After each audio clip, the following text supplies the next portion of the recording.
just saying thank you. We appreciate you all coming out to the meeting to learn about alignment rezoning. My name is Andrew Ossel. I'm a planner with the City of Charlotte Department of Planning, Design, and Development. I'm co-managing this project with my colleague Mariah Wozniak, who I will also give a moment here to introduce herself. Hi, everyone. As Andrew said, my name is Mariah Wozniak, and I'm also working on this effort. We are all very glad to have you with us today and excited to talk some more. So thank you.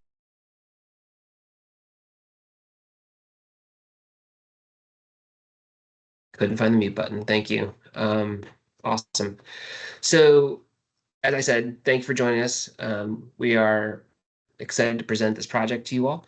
This is going to be the first virtual meeting series that we've had for this project. And the essence of what we'll be talking about today will be a presentation on the City of Charlotte's. Oh, I did not advance that. That was odd. Today, our presentation will cover the City of Charlotte's zoning map, the 2040 policy map, and how we can increase connections between them through alignment rezoning. Before we get too far into this, I wanted to lay out some information about who we are and where our work connects to the broader work of the city's planning department. So our team is a member of Entitlement Services, which is within the planning department, and our focus is on the Unified Development Ordinance, rezonings, and the city's official zoning map. And even though we are not long-range planners, I see a couple of our long-range planning team on the call today. The work of our long-range planning team is critical to this project.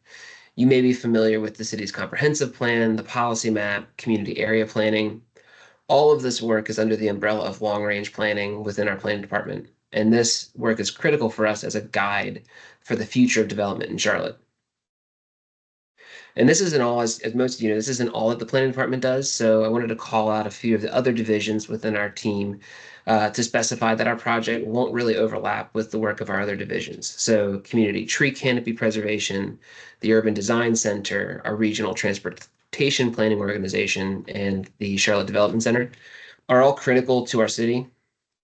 Keeps doing that. Are all critical to our city and our planning department, but our focus will not overlap with the work of these other divisions. And I just mentioned that in case you're more involved with one of these other divisions within the planning department. So it's important for us at this point to define what we want to get out of this meeting. Our goal with presenting with you today is to outline alignment rezoning and how it fits into the other work of the planning department and the initiatives that we have ongoing, and then also share some ways that you can remain in touch with us and be involved as the project advances into later months and into the next year. So the overall approach to engagement for this project has been to begin early in this year by engaging neighborhood leaders. We want to use this time to meet with neighborhood representatives, introduce the project and our team, but also get a sense from them about how we want to engage with neighborhoods over the life of the project. We've done some high-level kickoff, but I think we want to also point out that if you looked at 2025 and 2026, we have a list of things that are kind of far off in the horizon, and we just want to mention that because we aren't expecting to have draft maps, rezoning petitions, or anything really tangible until 2025 and 2026 at the earliest. And the reason we bring that up today is because there's plenty of time for you to review, for you to give your insight and directly impact the process for how these changes come about. So presentation overview, really quickly. Our presentation will start with some discussion on the background of the project, and then we'll move into the 2040 policy map, which is our primary guidance for this project. And after this, we'll work to unpack alignment rezoning and why it's important, as well as any next steps and what it may mean for you. So bear with us here. We're going to have some polling. We want to have a high-level sort of level-setting questions for you to get a sense of your familiarity with the key concepts that will drive our presentation today. And with that, I will launch the poll. And as I said, it may be a little clunky, but we'll give it a try. Let me see here. So I'm going to launch the poll. You'll see it pop up on your screen. If you answer the question, you'll have to click next to go to the next question. There are 4 questions in total. We really want to know from you all, what is your level of familiarity with the comprehensive plan? What's your level of familiarity with the Unified Development Ordinance, the zoning map, and the policy map? We want to really just try and get a sense about where our audience is at. And so that's going to help us to understand what we need to unpack more, what we need to go into more detail on. It's also helpful maybe for you to get your mind in the right place and what are the different things that are going to be talked about as guidance and foundational to our project. So I'll give everybody a minute. We've got some responses rolling in, Andrew, so it is working. All right. Yeah, a few more minutes will be good. So. Got someone with the hand raised. I'm gonna go ahead and unmute them. It's Andrea Ulier. I'm sorry if I mispronounced your name. Feel free to correct. Um, Andrea, you can come off mute and share. I see your hand is up.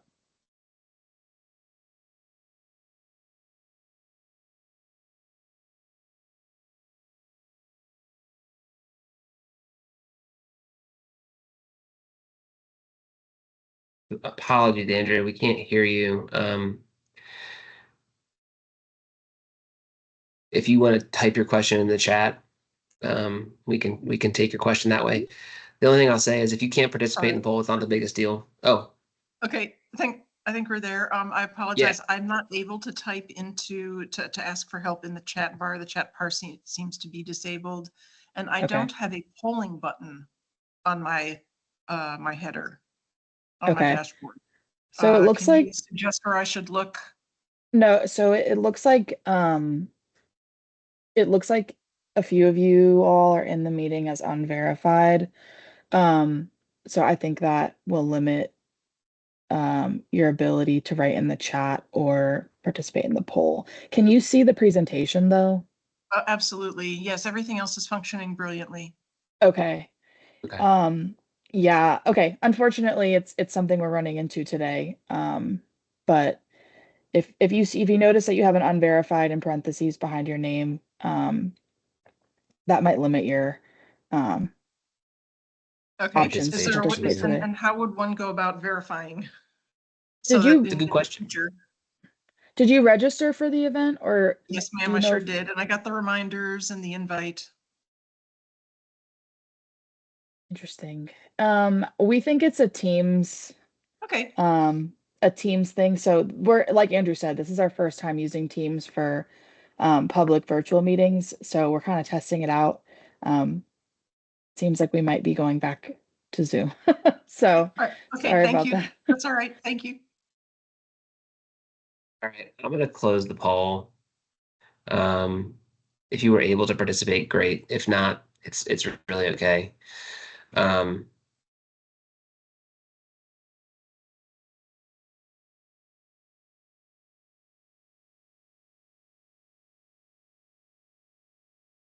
The results. It looks like it's a pretty even spread. If for those that were familiar with the comprehensive plan, 36% said they were extremely familiar, but we have a good 21% showing slight familiarity to moderate. Moderate familiarity with the UDO, 50% of folks said they were moderately familiar with that. That's fair. It is a large document. And then 50% of folks said they were moderately familiar with the zoning map. And 43% of folks said they were extremely familiar with the policy map, which is great. It's a little bit more spread out than maybe what we saw last night. We saw last night folks were pretty high on extreme familiarity, but we look forward to unpacking all these things with you guys today. Hopefully, our presentation will help to unpack and help you learn more about all of these resources and how they work together. So, with that, let me advance to our next slide. So, to set the backdrop for all of our work, Charlotte is growing. We all know that this is happening, but where I wanted to start a presentation was on some of the specific issues that we're facing as we grow. that we are trying to address through our policies and our rules. So first and foremost, the cost of living is increasing in Mecklenburg County. You can see a chart here from the Mecklenburg County Pulse report that was presented this year. And this report showed that for working adults without any children, the biggest expense increase over the last 5 years has been the cost of housing, and that's increased by over $4,000. And for those with with kids, the cost of childcare has increased on average by about $11,000 since 2018. So significant cost increase that everyone is kind of bearing in different ways. Development activity and pressure is at an all-time high in Charlotte. Charlotte's a desirable place to live, and a lot of people live here and are moving here. So our communities and the fabric of our city is always changing. You can see a map here from our Development Near Me application. And this app shows you everything, all the different development activities across the city. Every dot or block on this map represents some sort of rezoning, grading permit, or development activity. And it's a lot. I mean, it's hard to make sense of this map. It's so much activity that it's difficult to really grasp how much is happening. So I'd like to encourage you, if you haven't used this application before, um, check it out, scan the QR code. It's a great tool for just understanding how different areas of the city are changing. What are the development activities that are ongoing? It might be a good help for you if you are always asking questions about a new development or new project that you're seeing on your street. So it's because of all this and the change, all of these challenges and many more that we decided as a city we needed a plan. The city will continue to grow, but the Charlotte Future 2040 Comprehensive Plan laid out a vision for how we wanted to grow. And what we heard from our community was that we wanted to become a more equitable city for all. To further define how we are going to become a more equitable city, our comprehensive plan laid out 10 policy statements that were adopted by City Council as a part of the plan. I've highlighted 10 of these, or 5 of these 10, as these are really important for our work, specifically as we look at changing and updating our city zoning map. We want 10-minute neighborhoods where we can walk and easily get to the services and goods that we need. We want our neighborhoods to be diverse and accessible, meaning that housing should be affordable and that there should be more housing choices. We want our development to be more oriented toward trails and transit routes, while also retaining our identity and charm. So once we had a comprehensive plan, as sort of summarized in those policy statements, the next step was to apply those policies to a map of Charlotte that would guide future changes to our zoning map. In 2022, the city developed the 2040 policy map, which applies the goals and the vision of the comprehensive plan to each property in Charlotte. And this map guides future changes to our zoning map so that over time, our zoning map can allow development that lines up with our vision. The policy map has 10 place types that are assigned to each property in Charlotte to guide the future of what properties will become as they're rezoned. You can see the full spectrum of place types in this chart. We have place types for residential areas where we live in neighborhood 1 and neighborhood 2. We have place types for employment in industrial areas where we work and shop, in commercial, campus, manufacturing, and logistics place types. And then we have places even that allow a mix of these things. So in our mixed use activity centers, such as innovation mixed use, neighborhood center, community activity center, and regional activity center place types. And so once we adopted our comprehensive plan and a policy map, the next step in achieving the vision of the plan was to unify and update our development ordinances into a Unified Development Ordinance, or UDO. The work we did in 2022 to adopt a UDO was primarily driven to simplify and update the rules to be consistent with the vision of the policy in the 2040 plan. The main point here on this slide is that the UDO and the Charlotte Future 2040 Comprehensive Plan are designed to facilitate development in line with the community's vision. Sorry about that. So the UDO is our primary set of rules for new development in Charlotte. So to achieve the vision of the comprehensive plan, the UDO sets maximum building heights that respect community contexts. We have incentives in the UDO for affordable housing and sustainability. We allow duplexes and triplexes on more lots. We require trees and screening to reduce impacts on neighborhoods. And we require stormwater management to mitigate environmental impacts of new development. To further demonstrate this alignment, the UDO uses place types on the policy map to direct each zoning district that's in the UDO. The UDO maintains rules for each place type so that we can set down rules for every property in Charlotte to allow the community vision to take shape through new development. You can see the full list of zoning districts here. Each of the sort of subsets is hosted underneath the place type that it's affiliated with.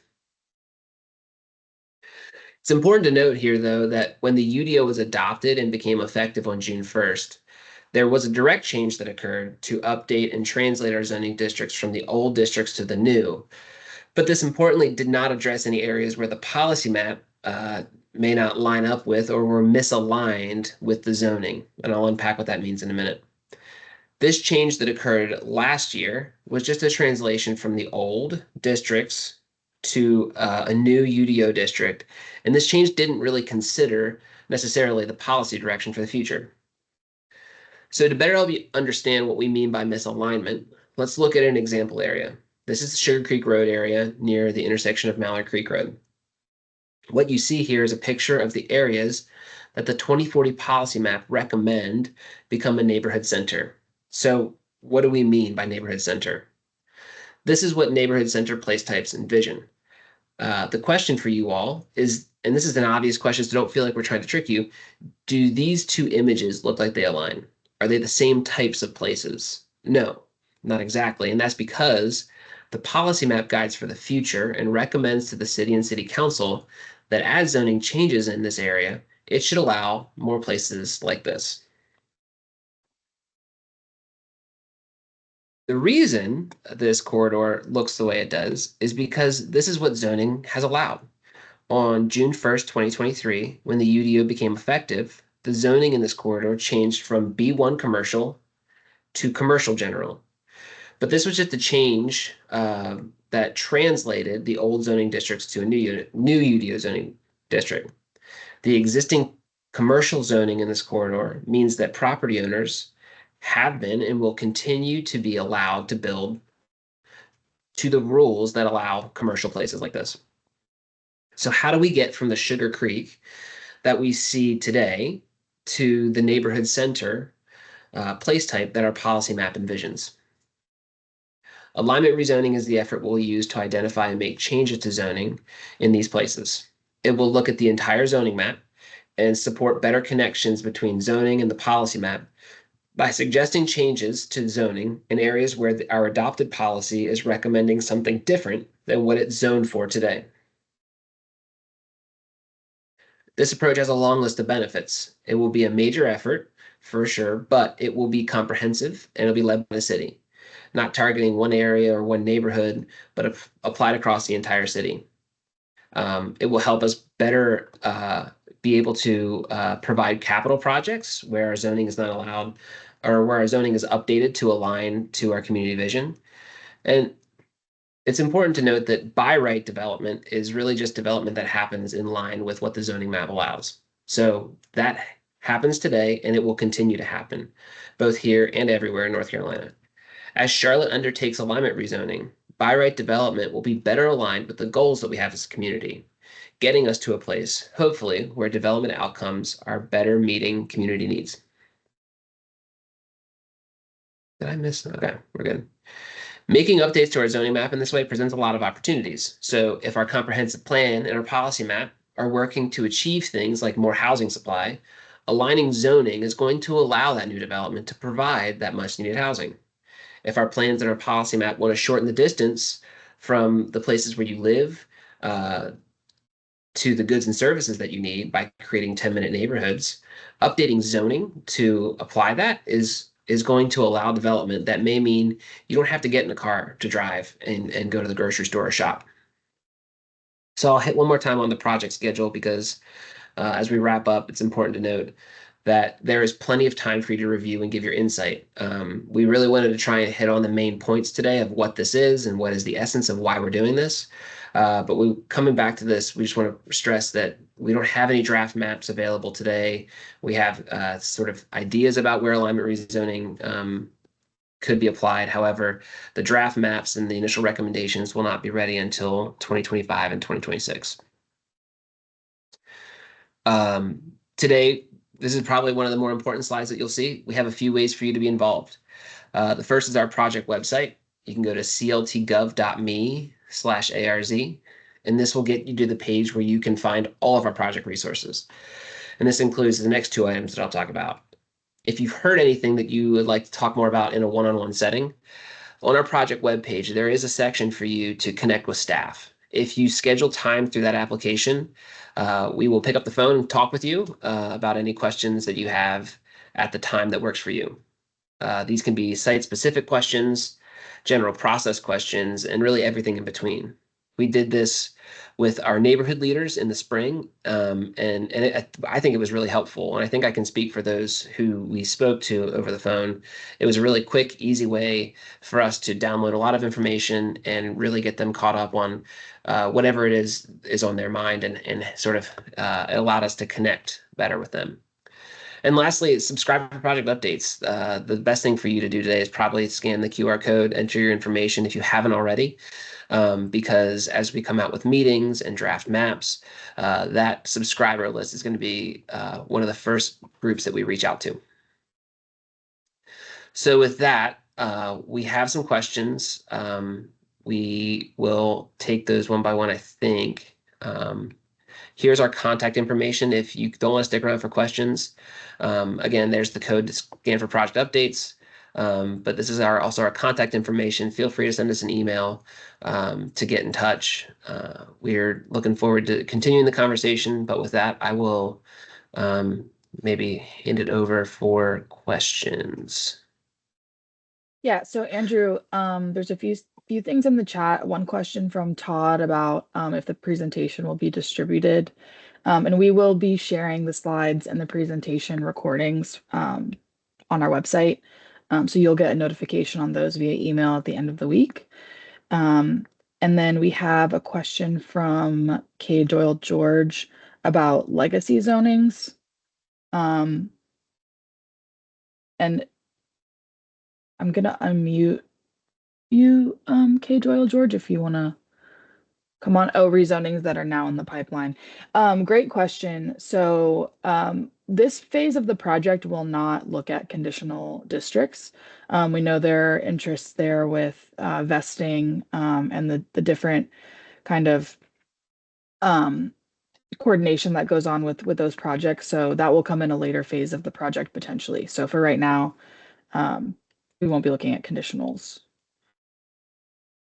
And then yeah, oh, and go ahead. I think even like rezonings that are filed, even if it's just a traditional rezoning, I think we are constantly tracking that. We have a sort of consistent feedback loop about what are the properties that are coming in for rezonings, and we're looking at that. So there will be a coordinated effort there with all of our staff to make sure that alignment rezoning isn't working against sort of a rezoning that is pending. We want to make sure that we're clear about that, and we'll definitely do our due diligence in the process. Thanks, Andrew. K. Doyle George is asking to be unmuted, so I'm going to go ahead and do that, and then you can come off of mute, K. Doyle George, and share. You should be able to do that now.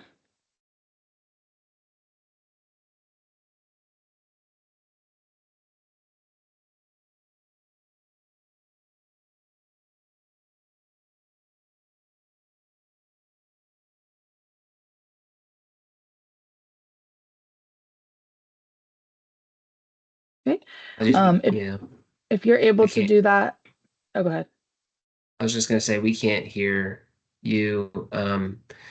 I would recommend, if the technical difficulties are preventing us from getting to all your questions today, I would visit the website. It's a really seamless application to schedule time with us, and we'd be happy to set up a phone call to go through your questions, one-on-one. David Bachman, you should be able to unmute now. Can you hear me now? Yes, thank you. Okay. I had multiple questions all related to what you had just mentioned about conditional districts, and in particular where my parcels lie on Carmel Road south of Johnson. A couple of the questions is, what kind of time frame and what changes are you looking at for conditional districts? That's number one. Number two, what about conditional restrictions, if any, on those areas? And number three, what about conditional deed restrictions? And in particular, the ones I'm sitting on that are 44 years old with no HOA. Yeah, it's a great question. So I can start, Mariah. You can feel free to add. Right now, the project plan is to wait to review conditionals. However, uh, that is something that we're interested in hearing about. If there are conditional areas that you would like to see changed, or if there needs to be a conversation, we're open to having that conversation to flag those. But the direction that we've gotten so far is to wait to do conditionals until after 2026, once we've gone through this first round of review of conventional misalignments and reviewing those first for alignment rezoning. We have heard from several neighborhood groups that there's certain condition areas where there is outdated conditionals, and it's super restrictive for a property owner may want to do today. I would say the rezoning process is always open for you can come through and rezone that property as a petitioner. However, that's what I'm looking at right now. But if you guys do look at this and make changes, are those going to override any conditions that are already on this entire area? And would that also override deed restrictions that are 44 years old? yeah, certainly deed restrictions are a separate issue. If there are deed restrictions, there's nothing that in the UDO or the sort of our zoning changes that would override a deed restriction. That's changes you're liable to make. I'm sorry, could you say that one more time? Or any future changes that you're liable to make. I think so. It would be helpful to see what exactly we're talking about. If it's a very specific site condition, we'd be happy to unpack it. I don't want to give you any sort of guidance without seeing all the details either. So I just want to be careful about that. But I would say in theory, once we get to the point where we're looking at conditional zoning and recommending it for alignment rezoning, that conditional zoning would be replaced by whatever district we would put in place through the alignment process. And that would sort of override that old conditional zoning once that new zoning was adopted. However, as I said, that's, several years away at this point. Down the road, right? Okay. But the deed restrictions would still remain in place. That's not something any changes would override that also. As far as I know, that would definitely be something I would recommend consulting a legal counsel on. But as far as I know, nothing would change the deed restrictions. Okay. Yeah, it's not something the city regulates, as John mentioned in the chat, John Kinley. So that would be separate. Okay. Well, I may get in touch just to have a further conversation. I appreciate your time. Yes, appreciate you. Thank you. Unmuted. We've got a question from Kelly Robertson about some of the translation from I2 to ML2. And I believe that this is something that we're looking at. Andrew, if you wanted to speak to that one. Yeah, Kelly, we saw this question come in before the meeting, and it was a good one. There are certainly areas of the city where changes in the UDO created nonconformities, and I think we're interested in learning where those are. However, I'd say this issue may fall into an area where it might require a text amendment to the UDO. I don't have an answer to that, but I would say we have forwarded this along to several of our teammates to have a conversation about it. It's just going to take a little bit more time to figure out exactly whether it's an alignment rezoning recommendation recommendation that will come out of this, or if we need to do a text amendment to the UDO for certain nonconformities. I don't have that answer today, but it's definitely something that we want to hear about. If you guys see specific zoning districts where this is an issue, it's good to know about, and we'll certainly be strategizing on how we can answer and resolve that.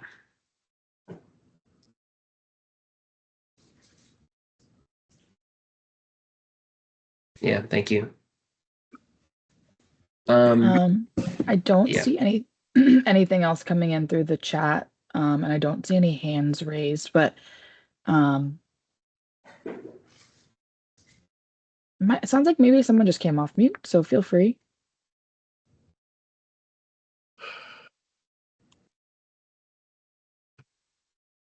Okay.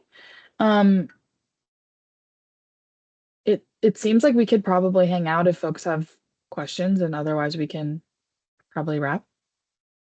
Yeah, no, I just want to say thank you for joining. We won't have to take up any more of your time. If you have whatever time you have left, enjoy your lunch. Feel free to reach out with us. This is our contact information again. We look forward to talking more about the project, and we appreciate your time today. So we will hang out if there are any additional questions, but we'll probably wrap up in the next 5 minutes.